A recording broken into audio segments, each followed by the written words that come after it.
Hello everyone. আজকে আমরা বৃত্ত সম্পর্কিত যে সমস্ত সাধারণ ধারণাগুলো রয়েছে, অর্থাৎ বৃত্তের ব্যাস, ব্যাসার্ধ, এগুলো কী, পরিধি কী, এগুলো সম্বন্ধে জানবো। ঠিক আছে? এগুলো ক্লাস 5 to 10 সকলের জন্য খুবই ইম্পর্ট্যান্ট। ঠিক আছে? তাই 5 to 10 যতগুলো ক্লাসে যত স্টুডেন্ট আছে প্রত্যেকে অবশ্যই বৃত্তের এই ধারণাটা ভালো করে দেখো। ঠিক আছে? তো চলো শুরু করা যাক বৃত্তের ধারণা। তো বৃত্তের ধারণা শুরু করার আগে আমি তোমাদের একটা বৃত্ত এঁকে দেখাচ্ছি। ঠিক আছে? এই যে পেন্সিল কম্পাস দিয়ে একটা বৃত্ত আঁকছি, দেখো।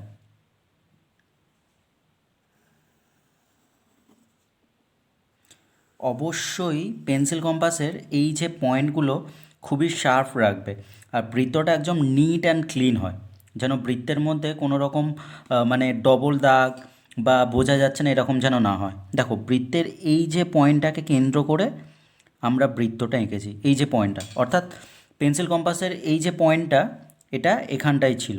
ঠিক আছে? আর এই যে বিন্দুটা, এটা ঘুরেছে। ঠিক আছে? তো বৃত্তের আমরা হচ্ছে এটাকে কি বলবো, এই পয়েন্টটাকে আমরা কি বলবো, এই পয়েন্টটাকে আমরা বলবো কেন্দ্র। ঠিক আছে? এই যে পয়েন্টটা, এই পয়েন্টটাকে আমরা বলবো কেন্দ্র। এবার এগুলো আমি তোমাদের দেখাচ্ছি। ঠিক আছে?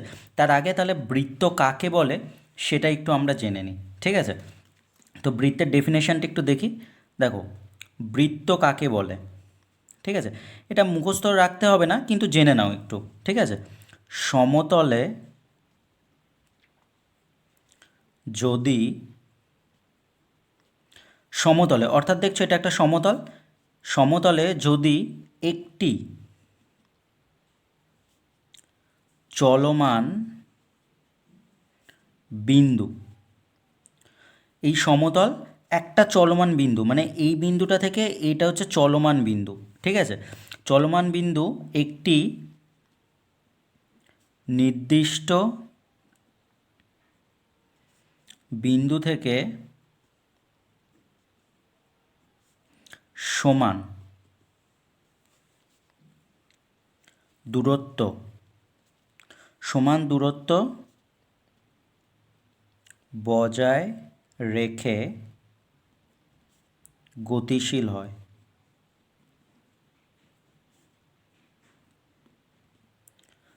তবে সেই চলমান বিন্দু সঞ্চার পথকে, সঞ্চার পথ অর্থাৎ যে পথটা অতিক্রম করবে সেই পথটাকে বোঝাচ্ছে। সঞ্চারকে বলে, সঞ্চার পথকে বলে লোকাস। ঠিক আছে? এই ইংরেজি শব্দ কিছু কিছু জেনে রেখে দেবে। ঠিক আছে? সঞ্চার পথই হলো বৃত্ত। ঠিক আছে? অর্থাৎ বৃত্তর ডেফিনেশনটা কি বলছে ভালো করে দেখো। সমতলে যদি একটি চলমান বিন্দু, সমতলে যদি একটি চলমান বিন্দু একটি নির্দিষ্ট বিন্দু থেকে, এই যে নির্দিষ্ট বিন্দু, এই নির্দিষ্ট বিন্দু থেকে সমান দূরত্ব বজায় রেখে, এই যে সমান দূরত্ব অর্থাৎ এখান থেকে এই দূরত্ব, এই দূরত্ব, এই দূরত্ব সবই সমান হবে, সমান দূরত্ব বজায় রেখে গতিশীল হয়, তবে সেই চলমান বিন্দুর সঞ্চারপথকে, এই যে চলমান বিন্দুর সঞ্চারপথকে, মানে এই যে বিন্দুটাকে কেন্দ্র করে এই যে বিন্দুটা এই যে ঘুরেছে, এই যে চলমান বিন্দুর এই যে সঞ্চারপথ যেটা আমরা পেয়েছি, ঠিক আছে, সেটাকেই আমরা বলবো বৃত্ত। ঠিক আছে? এবার বৃত্তের যে জিনিসগুলো জানতে হবে সে জিনিসগুলো জেনে নাও। ঠিক আছে? এবার বৃত্তের আমি দেখো নামগুলো দিচ্ছি, আর অবশ্যই ভিতরে নাম পেন্সিল দিয়ে দেবে। এটাকে ও নাম দিলাম। ঠিক আছে? তাহলে ওকে বৃত্তের কি বলবো? ও হলো বৃত্তের কেন্দ্র, অর্থাৎ যেটা নির্দিষ্ট বিন্দু, এই যে নির্দিষ্ট বিন্দু কেন্দ্র। তারপর নেক্সট দেখো, আমি কতগুলো লাইন টানছি।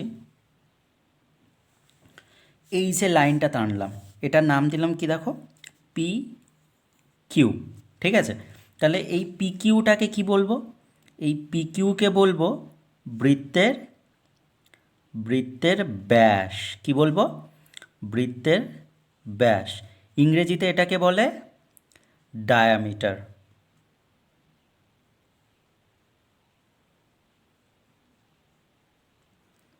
ঠিক আছে? আর এটা হচ্ছে আমাদের বৃত্তের কেন্দ্র, কেন্দ্রকে ইংরেজিতে বলে,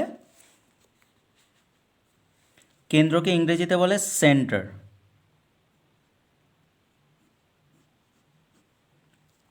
ওকে? তাহলে আমরা দুটো জিনিস শিখলাম, একটা হচ্ছে বৃত্তের কেন্দ্র অর্থাৎ যেটা নির্দিষ্ট বিন্দু, আর একটা শিখলাম বৃত্তের ব্যাস, যেটা হচ্ছে বৃত্তের এক প্রান্ত থেকে শুরু করে কেন্দ্র দিয়ে আর এক প্রান্তে পৌঁছাবে, অর্থাৎ কি বৃত্তের কেন্দ্র দিয়ে বৃত্তের ব্যাস যাবে। ঠিক আছে, তারপর নেক্সট দেখো ও থেকে আর পর্যন্ত আমি একটা লাইন টেনেছি। এই যে ও থেকে বৃত্তের উপর যে কোনো বিন্দু, মানে এখান থেকে আমি এখানে টানতে পারতাম বা এখান থেকে আমি এখানে, যেদিকে খুশি এই বৃত্তের কেন্দ্র থেকে এই বৃত্তের এই লাইন বরাবর যেদিকে খুশি যে লাইনটাই টানি সেটাকে আমরা কি বলবো, এই ও আরকে আমরা বলবো ব্যাসার্ধ। ঠিক আছে, আর এটাকে ইংরেজিতে কি বলবো, ইংরেজিতে বলে এটাকে রেডিয়াস। ঠিক আছে, তাহলে দেখো বৃত্তের কেন্দ্র, বৃত্তের ব্যাস অর্থাৎ বৃত্তের এক প্রান্ত থেকে আর এক প্রান্ত পর্যন্ত। ঠিক আছে, আর বৃত্তের কেন্দ্র থেকে বৃত্তের উপর অবস্থিত হলে সেটা হবে বৃত্তের ব্যাস। ঠিক আছে, এবার আর একটা জিনিস যেটা জেনে নিই, এ বি, এই যে লাইনটা টানলাম এ বি, আর এ বিকে কী বলবো, এ বিকে বলবো বৃত্তের জ্যা। ঠিক আছে, এটাকে ইংরেজিতে বলে কর্ড। ইংরেজি নামগুলো অবশ্যই জেনে রেখে দেবে, কারণ এর পরবর্তীকালে ম্যাথ করতে গেলে ইংরেজি নামগুলো খুবই কাজে লাগবে। ঠিক আছে, আর বৃত্তের জ্যাটা কি, বৃত্তের জ্যাটা অ্যাকচুয়ালি বৃত্তের এই যে বৃত্তের পরিধিটা কি দেখো, এই যে বৃত্তের একটা বিন্দুকে কেন্দ্র করে মনে করো পেন্সিলটা এখান থেকে এইভাবে ঘুরেছে, ঘুরে এই পর্যন্ত এসছে। ঠিক আছে, এই যে সম্পূর্ণ পথ যেটা অতিক্রম করেছে, এই সম্পূর্ণ পথটাকেই আমরা বলবো কি বলবো, আমরা বলবো পরিধি। এই সম্পূর্ণ পথটাকেই আমরা বলবো পরিধি। ঠিক আছে, এটা দেখো তাহলে আমাদের এই সম্পূর্ণ পথটা এটা পরিধি, এটা আমাদের ব্যাসার্ধ, এইটা আমাদের ব্যাস, এটা আমাদের কেন্দ্র, আর এটা আমাদের জ্যা। আর জ্যায়ের ক্ষেত্রে একটা পয়েন্ট খুবই মনে রেখে দেবে। ঠিক আছে, সেটা হচ্ছে কি বৃত্তের ব্যাসার্ধ, বৃত্তের ব্যাস হলো বৃত্তের বৃহত্তম জ্যা। ঠিক আছে, অর্থাৎ দেখো বৃত্তের পরিধির এক প্রান্ত থেকে আর এক প্রান্ত পর্যন্ত যে লাইনগুলো টানছি আমরা, ঠিক আছে, বৃত্তের পরিধির এক প্রান্ত থেকে আর এক প্রান্ত পর্যন্ত যে লাইনগুলো আমরা টানছি, তো এবার এখান থেকে এইভাবে আর একটা লাইন টানতে পারবো, এইভাবে আর একটা লাইন, এরকম করে করে টেনে টেনে সব থেকে বড় কোনটা হবে, এই যে ব্যাসটাই হবে, এই যে এই লাইনটাই সব থেকে বড় লাইন হবে। তাই সেই জন্য বৃত্তের ব্যাস হলো বৃত্তের বৃহত্তম জ্যা। তাহলে বৃত্তের বৃহত্তম জ্যা কি, বৃত্তের ব্যাস। ঠিক আছে, এই যে কনসেপ্টগুলো আমি তোমাদের বললাম, এই যে বৃত্তের ব্যাস, ব্যাসার্ধ, কেন্দ্র, পরিধি, জ্যা, ঠিক আছে, এই কনসেপ্টগুলো ক্লাস 5 to 10 প্রত্যেকে অবশ্যই জেনে রেখে দেবে, আর এগুলো কখনো ভুলবে না, এগুলো সবসময় কাজে লাগে। ঠিক আছে, এবার নেক্সট আরও ডিটেলসে আরও কয়েকটা জিনিস আমরা জানবো, সেগুলো কি তোমাদের দেখাচ্ছি। দেখো নেক্সট বৃত্তচাপ। ঠিক আছে, দেখো আমি আর একটা বৃত্ত এঁকেছি। ওকে, এটা হচ্ছে আমাদের বৃত্তের কেন্দ্র ও। তো এখান থেকে দেখো আমি এই পোর্শনটা আর এই পোর্শনটা কেটে নিলাম, আর এটার নাম দিলাম এক্স, এটার নাম দিলাম ওয়াই। তার মানে অ্যাকচুয়ালি কী হয়েছে দেখো, এই যে আমি একটু ছোটো করে দেখাচ্ছি, এই পোর্শনটা কেটে নিয়েছি, আর বাকি এই যে বৃত্তের যে বাকি পোর্শনটা ছিল এই পোর্শনটা, তাই না, মানে এখান থেকে মনে করো কেটে আমরা বাদ দিয়ে দিয়েছি। ঠিক আছে, তাহলে এই এক্স আর ওয়াই এই পর্যন্ত টুকরোটাকে আমরা কি বলবো, ঠিক আছে, এই পর্যন্ত টুকরোটাকে আমরা বলবো বৃত্তচাপ। ঠিক আছে, এই যে এক্স থেকে ওয়াই পর্যন্ত টুকরোকে আমরা বৃত্তচাপ বলবো।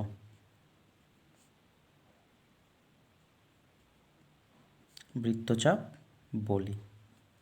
ঠিক আছে, এই এক্স থেকে ওয়াই পর্যন্ত এই পার্টটুকুকে আমরা যেটা কেটে নিয়েছি।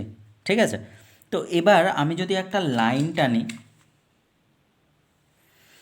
এই যে লাইন টেনে নিলাম, আর এখানটা একটা পয়েন্টের নাম দিলাম পি, আর এখানে একটা পয়েন্টের নাম দিলাম কিউ। তাহলে দেখো আমাদের এক্স পি ওয়াই মানে এইটুকু পোর্শন, এই যে এক্স, এই যে এক্স পি ওয়াই, ওকে, তাহলে এক্স পি ওয়াই এটা হচ্ছে আমাদের কি ছোট, আর ওয়াই এক্স কিউ ওয়াই এই পোর্শনটা কি এই পোর্শনটা হচ্ছে অনেকটা বড়, তো এই এক্স পি ওয়াইকে আমরা বলবো উপচাপ। ঠিক আছে, এক্স পি ওয়াইকে কী বলবো? উপচাপ। উপচাপকে কি বলে? Minor arc. আর বৃত্তচাপকে আমরা বলি ইংরেজিতে আর্ক। ঠিক আছে, এ আর সি। আর এক্স পি ওয়াইকে আমরা বলবো কি? উপচাপ। আর এক্স কিউ ওয়াই এটাকে আমরা বলবো অধিচাপ। ঠিক আছে, অধিচাপকে কি বলে? Major arc. ঠিক আছে, তো এখান থেকে আমরা বৃত্তচাপটা সম্বন্ধে জানলাম। আর বৃত্তচাপকে সবসময় এই যে এক্স ওয়াই না, এই যে এক্স পি ওয়াই, এটাকে মাথার উপর আমরা এরকম করে দেখিয়ে দিই। ঠিক আছে, এই যে এটা আমাদের বৃত্তচাপ। কারণ দেখো এই যে কার্ভ, এই কার্ভ পার্টটা, এই যে বেঁকানো অংশটা, এটাই হচ্ছে আমাদের চাপ। ঠিক আছে, তো আশা করছি বৃত্তচাপের ব্যাপারটা বুঝতে পেরেছো। কিছুই না, বৃত্তের পরিধিকে আমরা যদি দুটো পার্টে কেটে নিই, একটা পার্ট বেশি হলো আর একটা পার্ট কম হলো। ঠিক আছে, এই যে বেশি পার্টটাকে আমরা বলবো, এই যে বেশি পার্টটাকে আমরা বলবো অধিচাপ, মেজর আর্ক। ঠিক আছে, আর এই ছোট পার্টটাকে আমরা বলবো, এই যে ছোট পার্টটাকে আমরা বলবো উপচাপ, মাইনর আর্ক। আর বৃত্তচাপকে আমরা বলি আর্ক। ঠিক আছে, তাহলে আমরা বৃত্তের কেন্দ্রটেন্দ্রগুলো জানলাম, এবার আমরা বৃত্তচাপ সম্বন্ধে জানলাম। ঠিক আছে, তো নেক্সট আমরা কি জানবো? বৃত্তাংশ সম্বন্ধে, যেটাকে ইংরেজিতে বলে সেগমেন্ট। তো আমি দেখো একটা বৃত্ত এঁকেছি, বৃত্তের উপর একটা জ্যা এ বি এঁকেছি। ঠিক আছে, তাহলে আমি একটা বৃত্ত এঁকেছি আর বৃত্তের উপর একটা জ্যা এ বি এঁকেছি। তোমরা যেখান থেকে খুশি জ্যা আঁকতে পারো, এখান থেকে জ্যা আঁকতে পারো, এখান থেকে যেখান থেকে খুশি একটা জ্যা এঁকেছি। ঠিক আছে, তাহলে এই জ্যাটা বৃত্তকে দেখো, এই একটা অংশ আর এই একটা অংশ, এই দুটো অংশে ভাগ করেছে না? এই জ্যাটা বৃত্তকে দুটি অংশে ভাগ করেছে। এই দুটি অংশকে, এক একটি অংশকে কি বলে? বৃত্তাংশ। অর্থাৎ বৃত্তের এ বি জ্যা বৃত্তকে যে দুটি অংশে ভাগ করেছে, সেই দুটো অংশকে আমরা বলছি বৃত্তাংশ। এবার বৃত্তাংশের দেখো এই অংশটা বড় রয়েছে, মানে এই যে পার্টটা এটা বড় রয়েছে, এই পার্টটা ছোট রয়েছে। ঠিক আছে, তো এই যে পার্টটা বড় রয়েছে এটাকে আমরা বলবো কি? অধিবৃত্তাংশ। অধি অর্থাৎ অনেক, অধিবৃত্তাংশ। আর এই যে ছোট পার্টটাকে আমরা বলবো উপবৃত্তাংশ।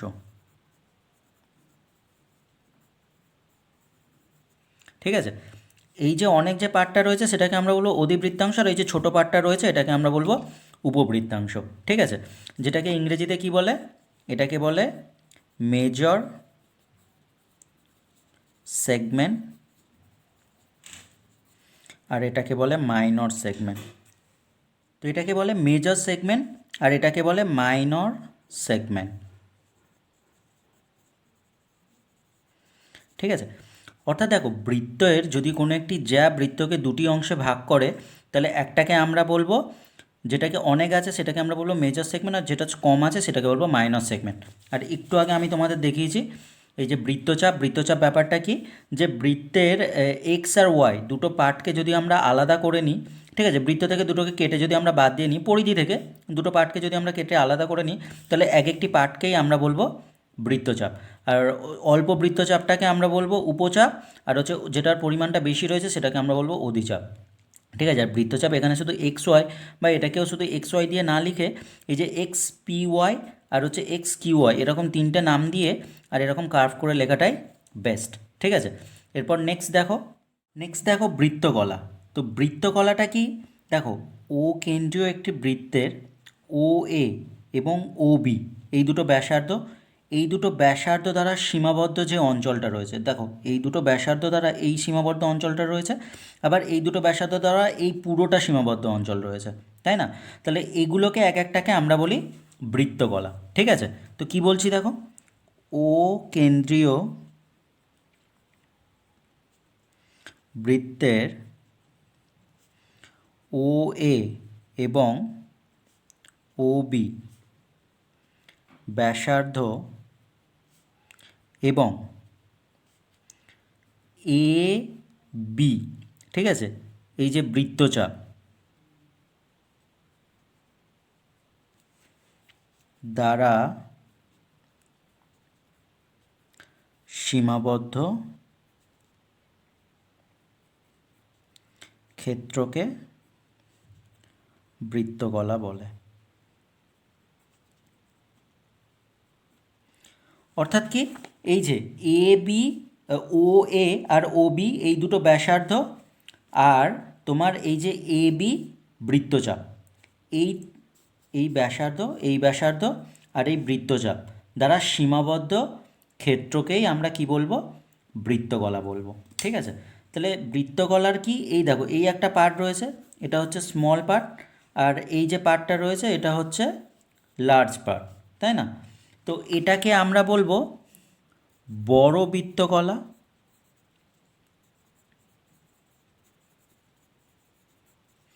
আর এই পার্টটাকে আমরা বলবো কি, এই পার্টটাকে আমরা বলবো ছোট বৃত্তকলা।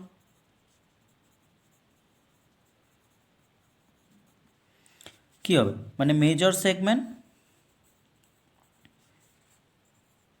মেজর সেক্টর, আর হচ্ছে মাইনর সেক্টর। ঠিক আছে, তো আমাদের যেটা বড় রয়েছে সেটাকে আমরা বলবো বড় বৃত্তকলা বা মেজর সেক্টর, আর যেটা ছোট রয়েছে সেটাকে বলবো আমরা ছোট বৃত্তকলা বা মাইনর সেক্টর। অর্থাৎ কি, বৃত্তকলাটা কিভাবে তৈরি হবে, দুটো ব্যাসার্ধ ও এ ও বি, এই দুটো ব্যাসার্ধ এবং একটি বৃত্তচাপ, এই যে এ বি বৃত্তচাপ, এই বৃত্তচাপ দ্বারা সীমাবদ্ধ ক্ষেত্রকেই আমরা বলবো বৃত্তকলা। ঠিক আছে, তো এই হচ্ছে বৃত্তের কনসেপ্ট। ঠিক আছে, এছাড়া আর দুটো জিনিস আছে, সেই দুটো জিনিস আমি তোমাদের বলে দিচ্ছি, সেটা হচ্ছে কি কি, এককেন্দ্রীয় বৃত্ত আর সর্বসমবৃত্ত। কি কি রয়েছে, এক কেন্দ্রীয় বৃত্ত আর সর্বসম বৃত্ত। ঠিক আছে, তো এক কেন্দ্রীয় বৃত্তটা কি আর সর্বসম বৃত্তটা কি? এক কেন্দ্রীয় বৃত্ত অর্থাৎ বৃত্তের একটি মাত্র কেন্দ্র থাকবে, আর সেই কেন্দ্র দিয়ে আমাদের সমস্ত বৃত্তগুলো তৈরি হবে। আর সর্বসম বৃত্তটা কি, সর্বসম বৃত্ত অর্থাৎ যে বৃত্তগুলোর ব্যাসার্ধের দৈর্ঘ্য সমান কিন্তু কেন্দ্রের পয়েন্টগুলো আলাদা। ঠিক আছে, তো আমি ছবিটা এঁকে দেখাচ্ছি, দেখো এই যে বৃত্তটার দেখো একটাই মাত্র কেন্দ্র রয়েছে। ঠিক আছে, সেটা হচ্ছে ও, আর এই একটা কেন্দ্র দিয়ে বৃত্তগুলো সমস্ত ড্র করেছি, তাহলে এটা আমাদের হচ্ছে এক কেন্দ্রীয় বৃত্ত। আর এই যে চারটে বৃত্ত এঁকেছি, এই বৃত্তের ব্যাসার্ধের দৈর্ঘ্যগুলো সব কিন্তু সমান। ঠিক আছে, কেবলই মাত্র বৃত্তের কেন্দ্রগুলো আলাদা, দেখো এই বৃত্তের কেন্দ্র এখানে, এই বৃত্তের কেন্দ্র এখানে, এই বৃত্তের কেন্দ্র এখানে, এই বৃত্তের কেন্দ্র এখানে, তাহলে এটাকে আমরা বলবো এক কেন্দ্রীয় বৃত্ত।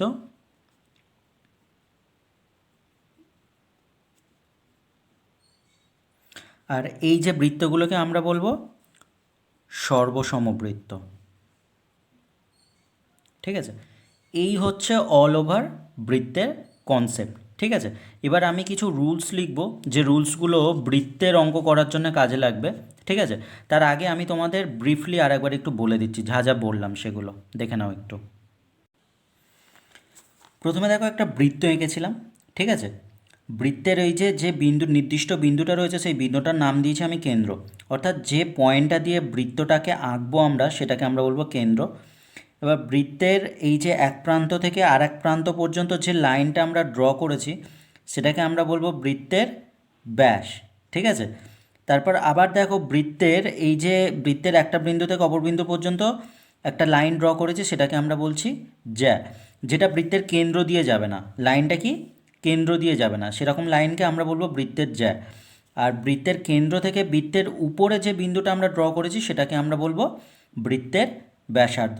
ঠিক আছে, তো এখানটায় আমি তোমাদের কয়েকটা জিনিস বলে দিই। ব্যাসার্ধকে আমরা স্মল আর দিয়ে ডিনোট করি, বৃত্তের ব্যাসকে আমরা ক্যাপিটাল আর দিয়ে লিখি। ঠিক আছে, আর কেন্দ্র তো ও রয়েছে, ওই থাকে। ঠিক আছে, আর তারপর এখানে আমি বৃত্ত কাকে বলে সেটা একটু লিখে দেখিয়েছি। ঠিক আছে, এটা মুখস্থ রাখতে লাগবে না, কিন্তু এটা অবশ্যই জেনে রেখে দিও যে সমতলে যদি একটি চলমান বিন্দু, এটা একটা সমতল, এই সমতলে একটি চলমান বিন্দু একটি নির্দিষ্ট বিন্দু থেকে সমান দূরত্ব বজায় রেখে গতিশীল হয়। একটা নির্দিষ্ট বিন্দু থেকে সম দূরত্ব, অর্থাৎ এই যে দূরত্বটা সমস্ত কিছু সমান, মানে এখান থেকে এই দূরত্বটা, এখান থেকে এই দূরত্ব, এখান থেকে এই দূরত্ব, এই দূরত্বটা সবই সমান, এই সম দূরত্ব বজায় রেখে গতিশীল হয়, তবে সেই চলমান বিন্দুর সঞ্চারপথই হলো আমাদের বৃত্ত। ঠিক আছে, তো বৃত্তের এই যে কেন্দ্র, ব্যাসার্ধ, ব্যাস, ব্যাসার্ধ, জ্যা, এগুলো সব জানলে। আর এই যে পয়েন্টটা অবশ্যই জেনে রেখে দেবে, বৃত্তের ব্যাসই হলো বৃত্তের বৃহত্তম জ্যা। ঠিক আছে, নেক্সট আমি বলেছিলাম বৃত্তচাপ, অর্থাৎ বৃত্তের পরিধিকে যদি আমরা দুটো পার্টে ভাগ করে নিই, তাহলে এই যে এক্স ওয়াই এই দুটো পার্টে ভাগ করে নিই, তাহলে আমরা একটা বেশি পার্ট পেয়েছি আর একটা কম পার্ট পেয়েছি। ঠিক আছে, তো এই বেশি পার্টটাকে আমরা বলবো অধিচাপ আর কম পার্টটাকে আমরা বলবো উপচাপ। ঠিক আছে, তো এটা গেল আমাদের বৃত্তচাপ। আর তারপর নেক্সট হচ্ছে আমাদের বৃত্তাংশ, অর্থাৎ বৃত্তের যে কোনো একটা জ্যা টানলাম। ঠিক আছে, কেন্দ্র দিয়ে নয়, যে কোনো একটা কেন্দ্র দিয়ে কোনো জ্যা টানিনি, আমি নর্মালি একটা জ্যা টেনেছি। ঠিক আছে, তো সেই জ্যাটা বৃত্তকে দুটি অংশে ভাগ করেছে।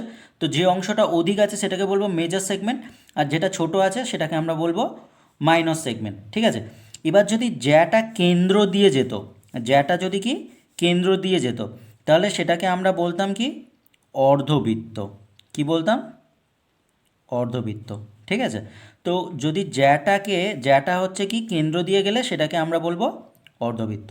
ঠিক আছে, তারপর নেক্সট কি বলেছিলাম? নেক্সট বৃত্তকলা। বৃত্তকলা কি বলেছিলাম?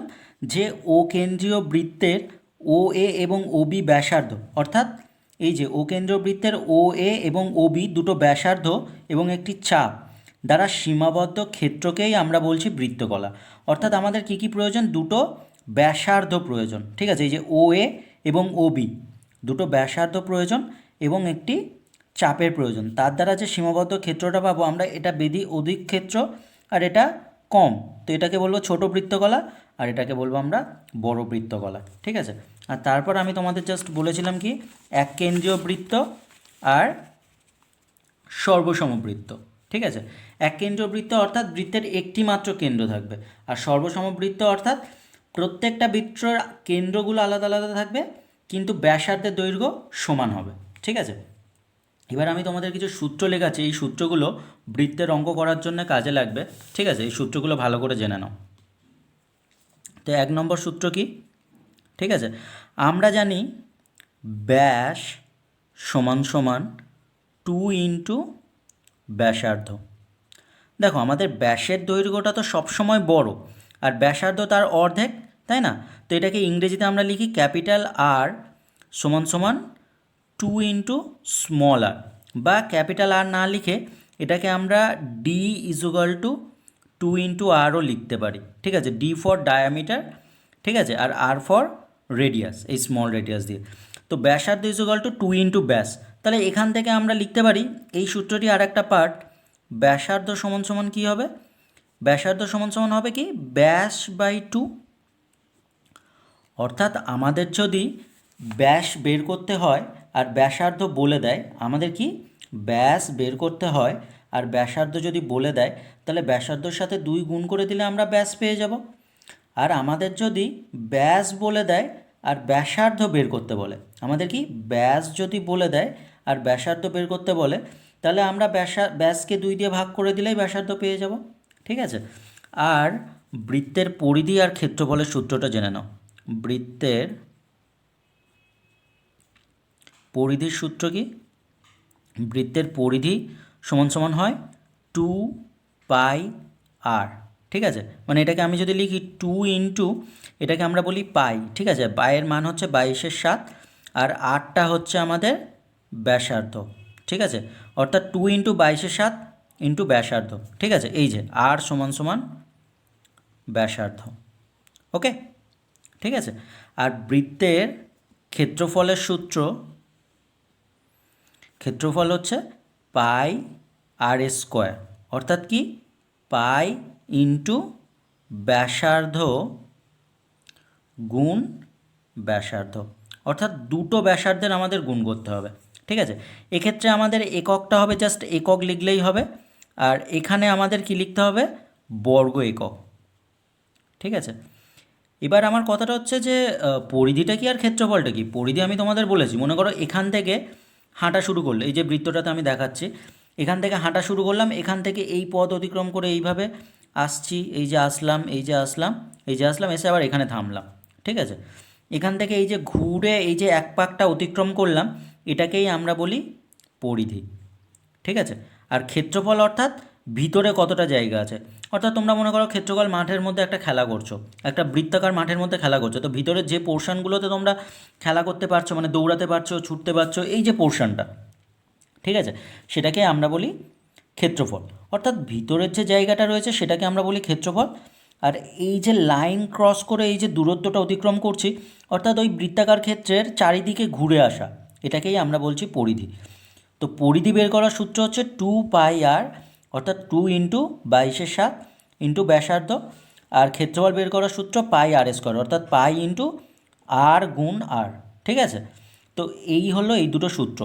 আর ব্যাস আর ব্যাসার্ধ এটা আমরা আশা করছি বুঝতে পেরেছো। ঠিক আছে, কিছুই না, আমাদের যদি ব্যাসার্ধ বলে দেয়, ব্যাস বের করতে গেলে 2 গুণ করতে হবে। কারণ দেখো এগুলো তো আমাদের কি, এগুলো আমাদের ব্যাসার্ধ, তাই না? আর ব্যাস কী হবে, এই যে পুরো পার্টটা, এই যে পুরো লাইনটা আমাদের ব্যাস হয়ে যাবে। তাহলে ব্যাসার্ধটা ছোট আর ব্যাসটা বড়, অর্থাৎ দেখো ব্যাসার্ধ ব্যাসার্ধ ছোট, ব্যাসার্ধ অবশ্যই ব্যাসের থেকে ছোট না, তাই না? তার মানে আমাদের যেটা বেশি রয়েছে সেটা থেকে বের করতে গেলে 2 ভাগ করতে হবে, আর যেটা কমটা বলে দিয়ে বেশিটা বের করতে গেলে 2 গুণ করতে হবে। ঠিক আছে, এই টোটালি বৃত্তের কনসেপ্ট। ঠিক আছে, এই কনসেপ্টগুলো জানলে আর কোনো কিছু জানতে লাগবে না বৃত্ত সম্বন্ধে আপাতত। ঠিক আছে, তো এই পর্যন্ত কারোর যদি বুঝতে কোনো অসুবিধা থাকে তাহলে অবশ্যই আমাকে জানাবে। ঠিক আছে, কোনো অসুবিধা কোনো কিছু থাকলে সেটা অবশ্যই আমাকে জানাবে। এছাড়া বৃত্তের এবার আরও ইম্পর্টেন্ট জিনিস, ভিতরের অনেক জিনিসপত্র আছে, সেটা আমি যখন উপপাদ্য করাবো তখন তোমাদেরকে বুঝিয়ে দেবো। ঠিক আছে, তো আজকে তাহলে এই পর্যন্তই। ঠিক আছে, thank you so much for watching, thank you.